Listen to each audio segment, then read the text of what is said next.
This game might look like it was literally ripped out of an Elder Scroll, and it is. But who doesn't want more of that? I mean, come on, do we even get enough of that to begin with?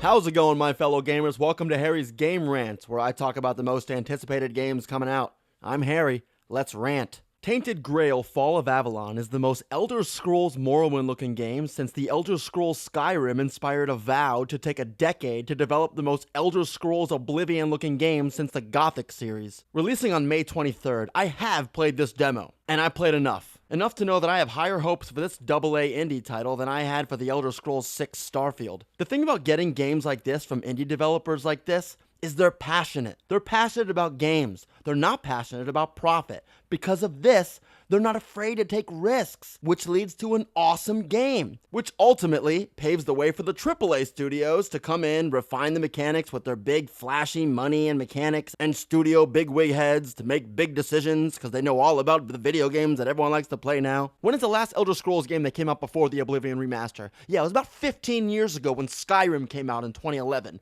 and then we just keep getting repeats of that. Stop doing that. We know you love that, but we want more games like that. We want more Morrowind. We want more Skyrim. Maybe less Skyrim. We want more Oblivion. We want games that take risks. We want games that celebrate the nostalgia of what RPGs used to be. And these are the developers that don't forget that those are the games that made us. And you shouldn't either. This is an RPG to its core. The nostalgia is there, the jankiness is apparent, and the mystery is ever present. All the right recipes for what the first 4 Elder Scrolls games really stood for. I don't know how long this game's gonna take to beat. I would hope it's going to be at least 50 hours. I would hope that those 50 hours is just the main narrative in the critical path. Because with a game like this, and when the developers really understand what really makes a game like this good, obviously it's its side content. All of the mysteries and the exploration that the players can discover on their own. We need to see more games like the Elder Scrolls series, made by more developers that are not Bethesda. I think the official IGN prediction for Tainted Grail Fall of Avalon is going to be an 8.5.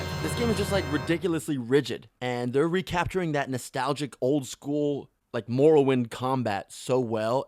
It almost feels like it's a mistake, but I know it's not because because it's also so intentional, it feels like. But this game is not going to be for everyone, especially with an audience of 2025 that are so demanding with ridiculously high graphics and complex gameplay, which that can be good at times. But when it comes to games like this, you got to accept it for what it is. And this right here is a modern day Morrowind. Well, I guess that's it. I'm Harry. This was fun.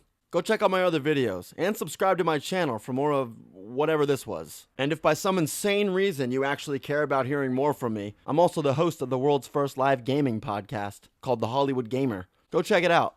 If you're a real gamer, that is.